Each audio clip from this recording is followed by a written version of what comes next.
காஞ்சிபுரம் சித்தீஸ்வரர் ஆலயத்தில் ஸ்ரீ காமாட்சி அம்மன் திருவாசக முற்றோதல் பேரவையின் 500வது திருவாசக முற்றோதல் நடைபெற்றது. காஞ்சிபுரம் காமராஜர் வீதியில் அமைந்துள்ள சித்தீஸ்வரர் ஆலய வளாகத்தில் ஸ்ரீ காமாட்சி அம்மை திருவாசக முற்றோதல் பேரவையின் 500வது திருவாசக முற்றோதல் நடைபெற்றது.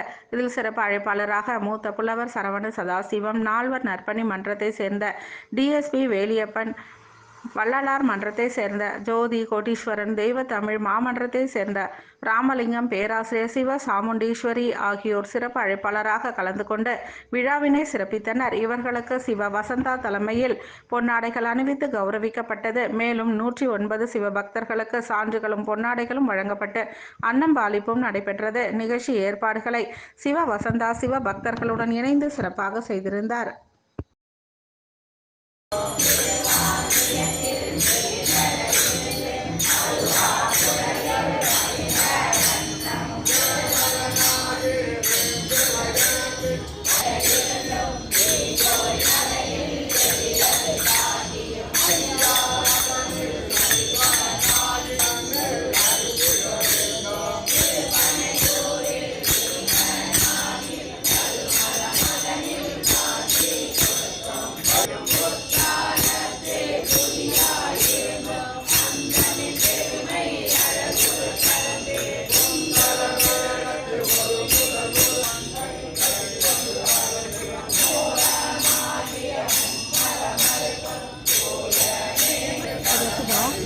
ಅದೇ ರೂಟು